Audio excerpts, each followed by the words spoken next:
નમસ્તે વિદ્યાર્થી મિત્રો, આજનો આપણો વિષય ગુજરાતી પાઠ 13 11 અને 12 નો અભ્યાસ કરી લીધો। આજનો આપણો પાઠ છે 13 પાઠ 13 અને વિષયાંક છે હાઈસ્કૂલમાં અને આ પાઠનો પ્રકાર છે આત્મકથાખંડ।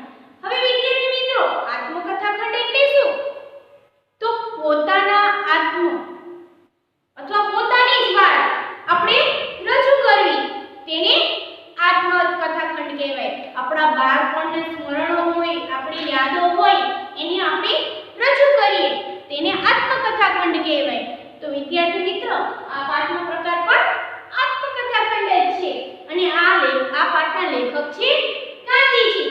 ગાંધીજીએ પોતાના આત્મનું આ પાઠમાં વર્ણન કર્યું છે। એના સ્મરણો છે, ગાંધીજીના સ્મરણો છે, યાદો છે, એ આ પાઠમાં એમે રજૂ કરેલી છે। તો ગાંધીજીને તો તમે જાણો જ છો વિદ્યાર્થી મિત્રો, જાણો છો ને? ગાંધીજી વિશે તમને ઘણી બધી માહિતી હશે, ગાંધીજીના ઘણા બધા પુસ્તકો તમે વાંચેલા પણ હશે। તો આપણે હવે ગાંધીજીની માહિતી થોડી મેળવી લઈએ। તો ગાંધીજીનો જન્મ 2-10-1869 ખ્યાલ છે ને કે 2 ઓક્ટોબરે ગાંધીજીનો જન્મ થયો હતો અને મૃત્યુ 30-1-1948। તો ગાંધીજીનું પૂરું નામ છે મોહનદાસ કરમચંદ ગાંધી। ખ્યાલ છે ને વિદ્યાર્થી મિત્રો, ગાંધીજીનું પૂરું નામ શું છે? મોહનદાસ કરમચંદ ગાંધી। તો મોહનદાસ કરમચંદ ગાંધીનો જન્મ પોરબંદરમાં થયો હતો। તમને ખ્યાલ જ હશે કે ગાંધીજીનો જન્મ ક્યાં થયો હતો? પોરબંદરમાં। તેઓ આપણા રાષ્ટ્રપિતા અને મહાત્મા ગાંધી તરીકે સમસ્ત ભારતીય પ્રજાના હૃદયમાં આદરભર્યું સ્થાન પામ્યા છે। તેઓ આપણા રાષ્ટ્રપિતા છે અને મહાત્મા ગાંધી તરીકે સમસ્ત ભારતીય પ્રજાના હૃદયમાં આદરભર્યું સ્થાન પામ્યા છે, માન પામ્યા છે। તેમણે વકીલાતનો વ્યવસાય કરતા હતા। જ્યારે તેઓ વકીલાતનો વ્યવસાય કરતા હતા ને, ત્યારે તેમણે દક્ષિણ આફ્રિકામાં વસતા હિન્દીઓ ઉપર ગોરા અંગ્રેજોના રંગદેશના જુલ્મ સામે સ્વમાન અને હક માટેની લડાઈ ચલાવી હતી। વકીલાતનો વ્યવસાય કરતા ત્યારે દક્ષિણ આફ્રિકામાં વસતા જે હિન્દુ લોકો છે, એના ઉપર ગોરા અંગ્રેજોનો જે રંગદ્વેષના જે જુલ્મ કરતા હતા અંગ્રેજો, એની સામે સ્વમાન અને હકની માટેની લડાઈ ચલાવી હતી। ત્યાર પછી ભારતમાં આવી તેમણે દેશને સ્વરાજ અપાવવા માટે સફળ આગેવાની લીધી હતી। સ્વરાજ અપાવવા માટે કે દેશના લોકો પોતે સ્વરાજ મેળવી શકે, એના માટે સફળ આગેવાની લીધી હતી। જીવનભર તેમણે સત્ય અને અહિંસાની ઉપાસના કરી છે। ગાંધીજીએ આ જીવન હંમેશા સાચું બોલવું અને હિંસા ન કરવી એની ઉપાસના કરી છે। તો સત્ય અને અહિંસાની ઉપાસના કરી હતી।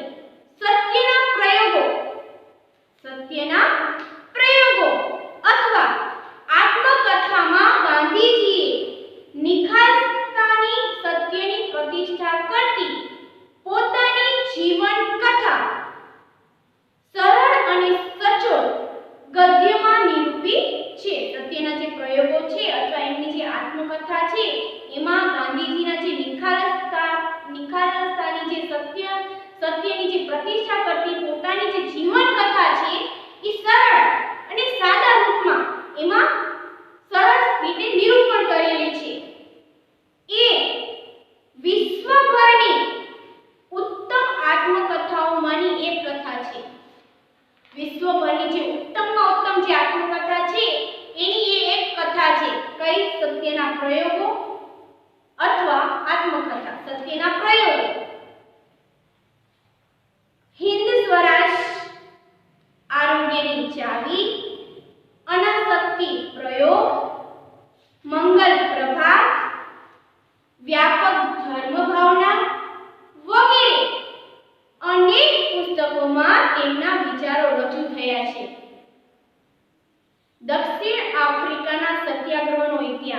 દક્ષિણ આફ્રિકાના સત્યાગ્રહનો ઇતિહાસ.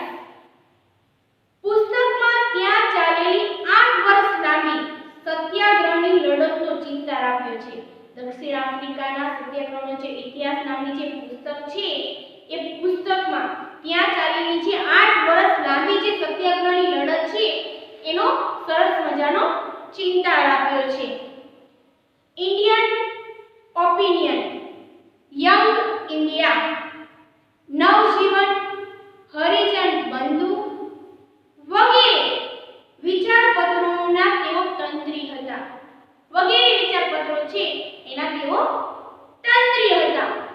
ગાંધીજીના તમામ લખાણો ગાંધીજીનો અક્ષરદે નામે ગ્રંથ શ્રેણી સ્વરૂપે પ્રગટ થયા છે. ગાંધીજીના તમામ જે લખાણો છે, જે પુસ્તકો છે, એ પુસ્તકો ગાંધીજીનો અક્ષરદે નામે ગ્રંથ શ્રેણી રૂપે પ્રગટ થયા છે. સાદગી, સ્વાભાવિકતા, સરળતા અને ભાષાનું તળપદું બળ તેમના ગદ્યની લાક્ષણિકતા છે. તેમણે રાષ્ટ્ર ઘડતર અને લોક શિક્ષણના કાર્યમાં ઉમદો ફાળો આપ્યો છે. તો આ જે પ્રકરણ છે ગાંધીજીની જે આત્મકથા છે, આ પ્રકરણ ગાંધીજીની આત્મકથા છે તે સત્યના પ્રયોગોમાંથી લેવામાં આવી છે. આ ગાંધીજીની જે આત્મકથા છે એ સત્યના પ્રયોગો. વિદ્યાર્થી મિત્રો યાદ રાખજો, લેખક પરિચય અને કવિ પરિચયમાંથી પણ પ્રશ્ન પૂછાય છે, એટલે ધ્યાનમાં લેવાનું. તો ગાંધીજીની આત્મકથા છે એ શામાંથી લેવામાં આવી હતી? તો ગાંધીજીની આત્મકથા છે એ સત્યના પ્રયોગોમાંથી લેવામાં આવી છે. તો ગાંધીજીના વિદ્યાર્થી જીવનના કેટલાક સ્મરણો છે, યાદો છે એ આ આત્મકથામાં સરળ અને સચોટ ભાષામાં આલેખાય છે. જ્યારે વિદ્યાર્થી જીવન ગાંધીજી વિદ્યાર્થી જીવનના હતા, જ્યારે ભણતા હતા નાનપણમાં, ત્યારે એમના અમુક અનુભવો છે, અમુક સ્મરણો છે, એમની સાથે સાથે અમુક જે બનાવો બનેલી છે, અમુક જે ઘટના બનેલી છે, એ ઘટનાને અહીંયા સરળ અને સચોટ સ્વરૂપે સુંદર રીતે ગાંધીજીએ અહીંયા નિરૂપણ કરેલું છે. ગાંધીજીનો બાળ વિવાહ થતા ગાંધીજીનો બાળ વિવાહ થાય છે અને એ બાળ વિવાહને કારણે અભ્યાસમાં પડતો જે વિક્ષેપ છે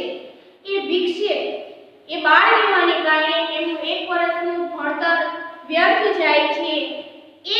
અને એમની જે શરમાળ પ્રકૃતિ છે, તેમજ શરમાળ પ્રકૃતિ એમનો જે સ્વભાવ, પ્રકૃતિ એટલે કે સ્વભાવ, તો જે એમનો જે શરમાળ સ્વભાવ છે એ સ્વભાવ અને એમની સેવા પરાયણતા એટલે કે સેવા ભાવના, પિતાજીની સેવા કરવાની જે એમની ભાવના છે એ ભાવનાના સ્વભાવનું સરસ રીતે આલેખન થયું છે. જ્યારે ગાંધીજીના બાળ લગ્ન થાય છે ત્યારે એમની સાથે સાથે એમના જે મોટા બંને ભાઈઓ છે એ બંને ભાઈઓના પણ લગ્ન થાય છે અને એ ત્રણે ગાંધીજી સાથે એમના મોટા બંને ભાઈઓ, આ ત્રણેયનું જે વિદ્યાર્થી જીવન છે એ વિદ્યાર્થી જીવનમાં એ લોકોને ભણતરમાં ઘણી મુશ્કેલી પડે છે. એ ત્રણેયનું 1 વર્ષ નકામું જાય છે, બગડે છે અને ત્યાર પછી ગાંધીજીના જે વિવાહ પ્રત્યેના જે વિચારો છે કે આવી રીતે જે હિન્દુ સમાજમાં નાનપણમાં જે લગ્ન કરવામાં આવે છે એના કારણે ઘણા યુવાનોને મુશ્કેલી પડતી હોય છે. ગાંધીજીને તો ભણતરમાં વિક્ષેપ પડે છે, પરંતુ એમનો અભ્યાસ છે એ ફરીથી ચાલુ કરે છે, પરંતુ એમના જે મોટા ભાઈ છે એ મોટા ભાઈ પછી ત્યાંથી એ ભણવામાંથી ઉતરી જાય છે અને આગળ ભણવાનું કરતા નથી. ત્યાર પછી એ ગાંધીજીનો પોતાના શિક્ષક પ્રત્યેનો જે વ્યવહાર છે એ કેવો છે, ગાંધીજીનું જે વર્તન છે એ વર્તન કેવું છે અને ગાંધીજી વિદ્યાર્થી જીવનમાં હોશિયાર ગણાતા એનું સરસ રીતે નિરૂપણ કરવામાં આવ્યું છે. એના પછી ગાંધીજીનું ગણિત પ્રત્યેનો જે અણગમો છે, ગણિત ન શીખવવાની જે એમની ઓલી જે જિજ્ઞાસા છે એ બધી આ પાઠમાં સરસ રીતે નિરૂપણ કરેલું છે. કસરત પ્રત્યેનો અણગમો, કસરત ન કરવા જવું, કસરત કરવાથી સારું થતું નથી, એ બધો એમના ખોટા એવા વિચારો છે. પિતાની સેવા કરવી એ ઉત્તમ શિક્ષણ છે, એવા એમના જે વિચારો છે એ વિચારો અહીંયા રજૂ કરવામાં આવ્યા છે। ત્યાર પછી સંસ્કૃત ભાષા ન શીખવી, સંસ્કૃત અટપટું છે, સંસ્કૃત ગોખવાનો વિષય છે, આવી એમનામાં જે ભાવના જાગે છે અને એ ભાવનાની અસર સારી એવા સ્વભાવમાં ફેરવાઈ જાય છે। શા માટે? કારણ કે જેવા જેવા એમના કસરત પ્રત્યેના, સંસ્કૃત પ્રત્યેના, ભૂમિતિ પ્રત્યેના જેવા વિચારો હતા એ વિચારો જે વ્યર્થ જાય છે અને એમને પછી કસરત પ્રત્યે પણ ગમો થાય છે, ભૂમિતિના દાખલા પણ શીખવામાં એમને મજા આવે છે અને સંસ્કૃત પ્રત્યે પણ લાગણી જાગે છે। એવા સરસ મજાના એવા વિચારો છે એમને આ પાઠમાં રજૂ કરેલા છે। તો આપણે આ જોઈએ પાઠ। વિવાહ થયા ત્યારે હું હાઈસ્કૂલમાં ભણતો હતો। ગાંધીજી કહે છે જ્યારે મારા લગ્ન થયા ત્યારે હું હાઈસ્કૂલમાં ભણતો હતો, એ હું આગળ લખી ગયો છું। વિદ્યાર્થી કહે છે કે હું આગળ લખી ગયો છું। તે વેળા અમે ત્રણેય ભાઈ એક જ સ્કૂલમાં ભણતા। ગાંધીજી કહે છે કે તે સમયે અમે ત્રણેય ભાઈ એક જ સ્કૂલમાં ભણતા હતા।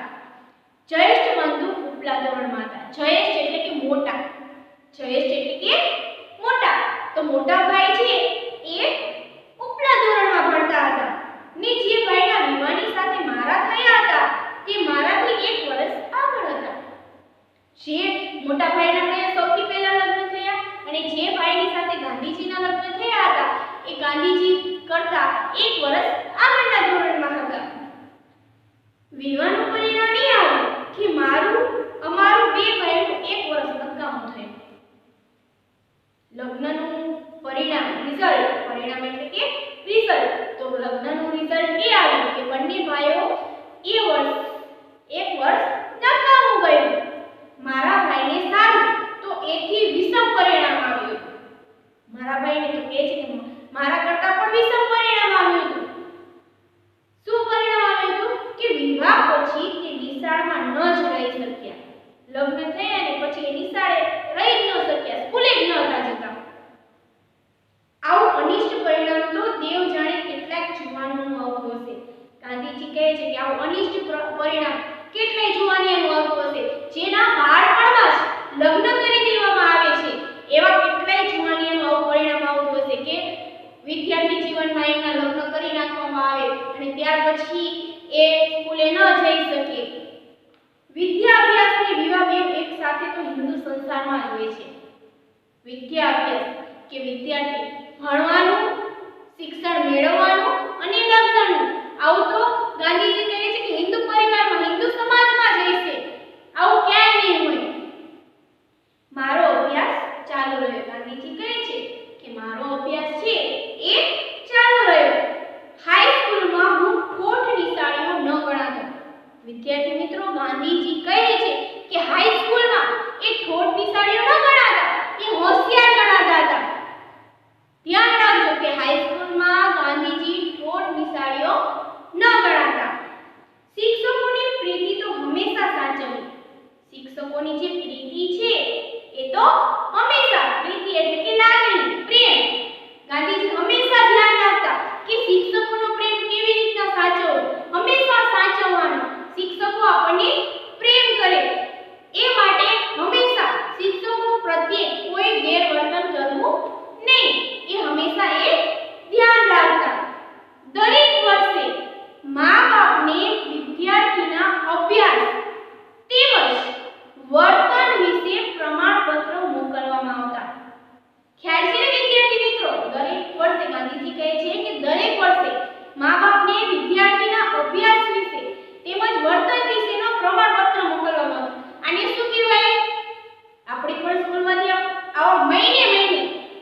છે કે મેં બીજા ધોરણ પછી ઇનામો પણ લીધા છે.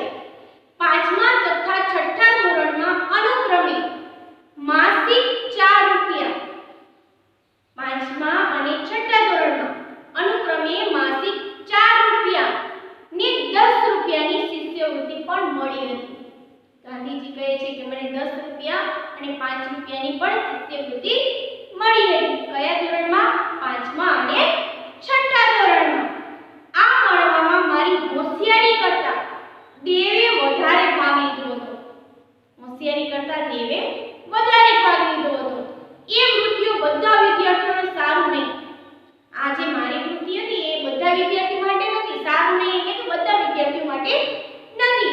પણ જેઓ સોરઠ પ્રાંતના હોય તેમાં પહેલું પદ ભોગવે છે. સોરઠ પ્રાંતના હોય, સોરઠ બાજુના હોય એ લોકોને પહેલું પદ મળતું અને તેનું સારું તેના માટે સારું હતી એટલે કે તેના માટે હતી. 40-50 વિદ્યાર્થીઓના વર્ગમાં 40-50 વિદ્યાર્થીનો વર્ગ હતો. આ 40-50 વિદ્યાર્થીઓના વર્ગમાં તે કાળે સોરઠ પ્રાંતના વિદ્યાર્થી કેટલા હોઈ શકે? કે સોરઠ પ્રાંતના વિદ્યાર્થી વધુમાં 5 કે 3 હોઈ શકે. મારું પોતાનું સ્મરણ એવું છે, ગાંધીજી કહે છે કે મારું પોતાનું સ્મરણ એવું છે કે મને મારી હોશિયારીને વિશે કંઈ માન ન હતું. અમુક વિદ્યાર્થી હોય કે હોશિયારીનો ઘમંડ કરતા હોય કે હું એટલો હોશિયાર છું. ગાંધીજી કહે છે કે મને મારી હોશિયારીનો એવો ઘમંડ નહોતો, માન ન હતું કે હું હોશિયાર છું. ઇનામ કે શિષ્યવૃત્તિ મળે તો મને આશ્ચર્ય થતું. ગાંધીજી કહે છે કે મને ઇનામ મળે કે શિષ્યવૃત્તિ મળે તો મને આશ્ચર્ય થતું. આશ્ચર્ય થવું એટલે કે નવાઈ પામવું. તો કે મને નવાઈ લાગતી હતી. પણ મારા વર્તન વિશે મને બહુ ચીવટ હતી. ગાંધીજી કહે છે કે મને મારા વર્તન વિશે બહુ ચીવટ હતી. હું ખૂબ ધ્યાન રાખતો કે મારું વર્તન સારું રહે. વર્તનમાં ખોડ આવે તો મને રડવું આવે. ક્યારેક મારું વર્તન બગડી જાય, મારો સ્વભાવ બગડી જાય કોઈના પ્રત્યે તો મને રડવું આવે. શિક્ષકને ઠપકો આપવો પડે એવું મારે હાથે કંઈ થાય નહીં. શિક્ષકને ઠપકો આપવો પડે એવું મારે હાથે કોઈ પણ જાતનું કંઈ કાર્ય ન થાય. હું કોઈ પણ જાતનું એવું કાર્ય ન કરું. અથવા શિક્ષકને તેવું ભાષે એ મને અસહ્ય પડે. અથવા શિક્ષકને એવું મગજમાં પણ થાય કે મનમાં પણ થાય કે આજે હું ગાંધીજીને હું ઠપકો આપું તો પણ એ પણ મને અસહ્ય થઈ પડે. એક વખત માર ખાવો પડ્યો હતો. ગાંધીજી કહે છે કે એકવાર મારે માર ખાવો પડ્યો હતો એવું મને સ્મરણ છે, યાદ છે. સ્મરણ એટલે કે યાદ. તો એવું મને યાદ છે. મારનું દુઃખ ન હતું. મને મારનું દુઃખ નહોતું કે મને માર પડ્યો એટલે મને દુઃખ છે. તો ગાંધીજી કહે છે કે મને મારનું દુઃખ ન હતું. પણ હું દંડને પાત્ર ગણાયો એ મને મહા દુઃખ હતું. મને માર્યો એનું મને દુઃખ ન હતું. પરંતુ હું શિક્ષાને પાત્ર ગણાયો, દંડને પાત્ર ગણાયો એનું મને વધારે દુઃખ હતું. હું ખૂબ રડ્યો. આ પ્રસંગ પહેલા કે બીજા ધોરણનો છે. ગાંધીજી કહે છે કે હું ખૂબ રડ્યો અને આ જે પ્રસંગ છે એ પહેલા કે બીજા ધોરણનો છે. બીજા પ્રસંગ 7મા ધોરણનો છે. આ પહેલા કે બીજા ધોરણનો છે અને બીજો એક પ્રસંગ છે એ પ્રસંગ 7મા ધોરણનો છે. તે વખતે દોરાબજી એડલજી ગીવી હેડમાસ્ટર હતા. કસરતના, યોગના શિક્ષક હતા. શારીરિક શિક્ષણ કહીએ આપણે, વ્યાયામ કહી શકીએ, કસરતના શિક્ષક કહી શકીએ. તો કસરતના શિક્ષક હતા જેનું શું નામ હતું વિદ્યાર્થી મિત્રો? દોરાબજી એડલજી ગીવી હેડમાસ્ટર. તે વિદ્યાર્થી પ્રિય હતા કેમ કે તેઓ નિયમ જળવાતા, પદ્ધતિસર કામ કરતા અને લેતા. હંમેશા નિયમના પાબંદી, હંમેશા નિયમમાં રહેવું, પદ્ધતિસરનું કામ કરવું અને શિક્ષણ પણ ઠીક આપતા શિક્ષણ પણ ઠીક આપતા. તેમણે ઉપલા ધોરણના વિદ્યાર્થીઓને સારું કસરત ક્રિકેટ ફરજિયાત કરાવ્યા હતા.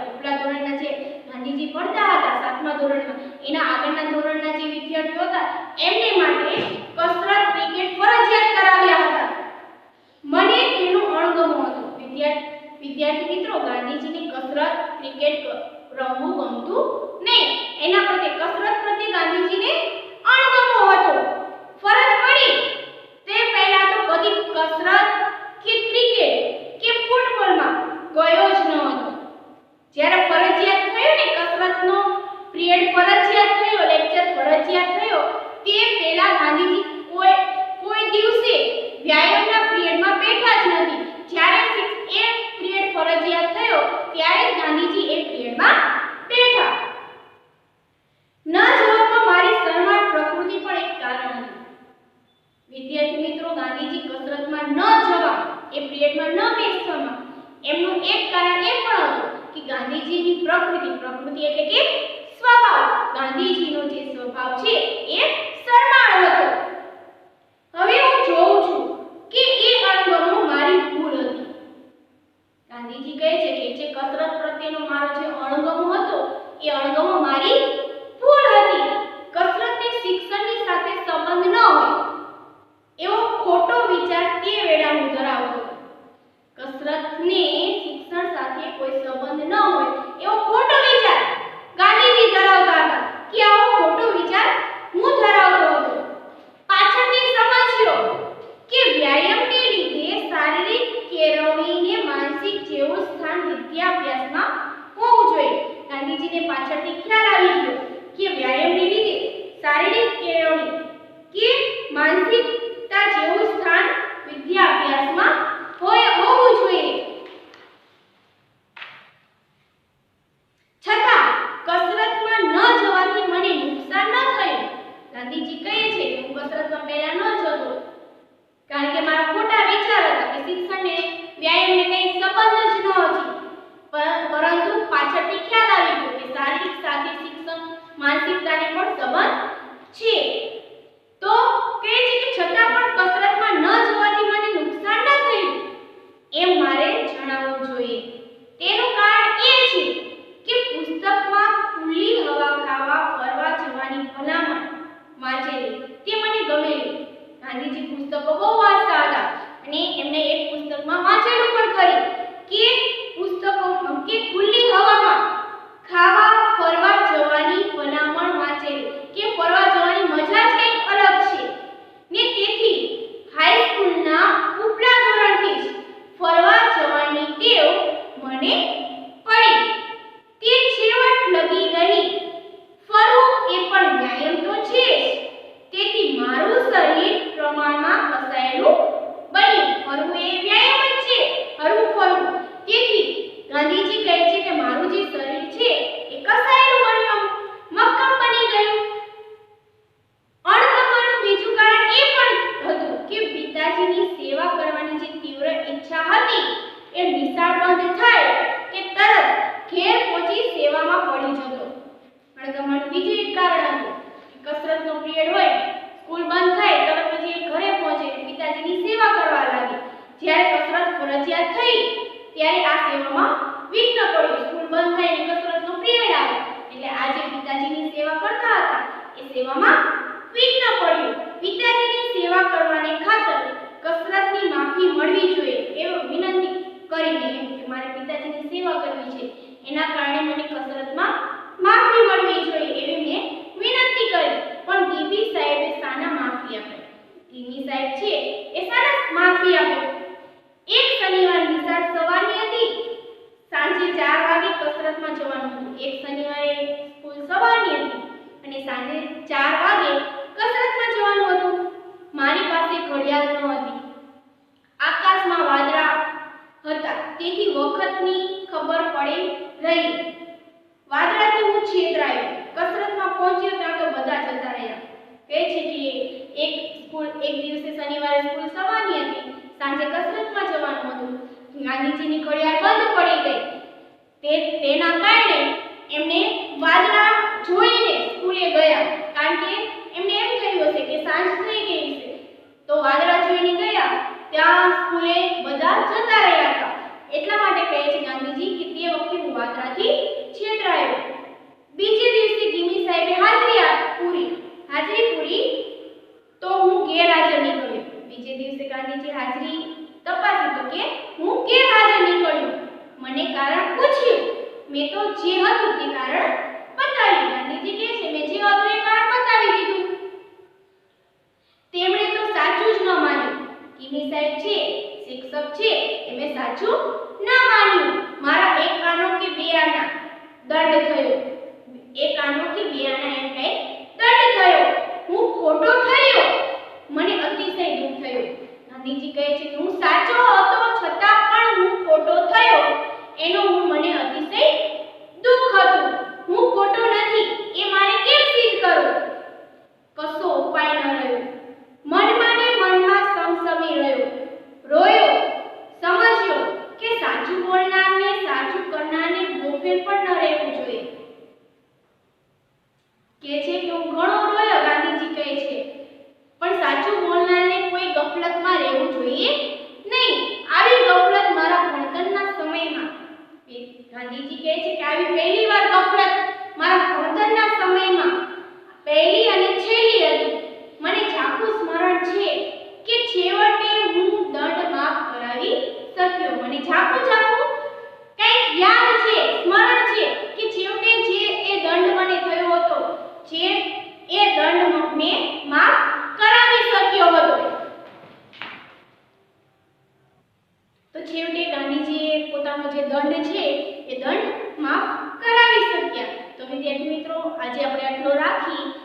ચલો તો વિદ્યાર્થી મિત્રો આજે આપણે HW માં મારે આ પાઠમાંથી તમને થોડા પ્રશ્નો આપવાના છે અને મને પણ ખ્યાલ આવે અને તમને પણ ખ્યાલ આવે કે આ પાઠમાંથી આપણે કેટલું શીખ્યા. તો ચલો વિદ્યાર્થી મિત્રો આજનું આપણું HW જોઈ લઈએ અને પાઠમાંથી કાઢેલા પ્રશ્નો પણ જોઈ લઈએ. તો નીચેના પ્રશ્નના એક વાક્યમાં ઉત્તર આપો. વિદ્યાર્થી મિત્રો આ HW માં નીચેના જે પ્રશ્ન છે એનો એક વાક્યમાં ઉત્તર આપવાના છે. તો પહેલો પ્રશ્ન જોઈએ. ગાંધીજીની આત્મકથા શામાંથી લેવામાં આવી છે? ગાંધીજીની આત્મકથા છે એ શામાંથી લેવામાં આવી છે? તો સત્યના પ્રયોગોમાં. તો વિદ્યાર્થી મિત્રો પૂરા વાક્યમાં જવાબ કહીએ તો ગાંધીજીની આત્મકથા છે એ સત્યના પ્રયોગોમાંથી લેવામાં આવી છે. ત્યાર પછીનો પ્રશ્ન જોઈએ. ગાંધીજી ક્યારે ઠોઠ નિશાળીઓ ન ગણાતા? ગાંધીજી ક્યારે ઠોઠ નિશાળીઓ ન ગણાતા? તો ગાંધીજી જ્યારે હાઈસ્કૂલમાં હતા ત્યારે ઠોઠ નિશાળીઓ ન ગણાતા. ગાંધીજી જ્યારે હાઈસ્કૂલમાં હતા ત્યારે ઠોઠ નિશાળીઓ ન ગણાતા. ત્યાર પછીનો પ્રશ્ન નંબર 3. ગાંધીજીને કયા ધોરણમાં કેટલી શિષ્યવૃત્તિ મળી હતી? ગાંધીજીને કયા ધોરણમાં અને કેટલી શિષ્યવૃત્તિ મળી હતી? તો ગાંધીજીને 5મા અને 6ઠ્ઠા ધોરણમાં. વિદ્યાર્થી મિત્રો નોટમાં લખતા રહેજો. ગાંધીજીને 5મા અને 6ઠ્ઠા ધોરણમાં અનુક્રમે માસિક ₹4 અને 10 રૂપિયાની શિષ્યવૃત્તિ મળી હતી. ત્યાર પછી પ્રશ્ન 4. ગાંધીજીના વ્યાયામ શિક્ષકનું નામ શું હતું? ગાંધીજીના વ્યાયામ શિક્ષકનું નામ શું હતું? તો શું હતું? દોરાબજી એદલજી કિમી માસ્ટર. દોરાબજી એદલજી કિમી માસ્ટર. વિદ્યાર્થી મિત્રો સાથે સાથે નોટમાં લખતા રહેજો. આ ના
ગાંધીજીએ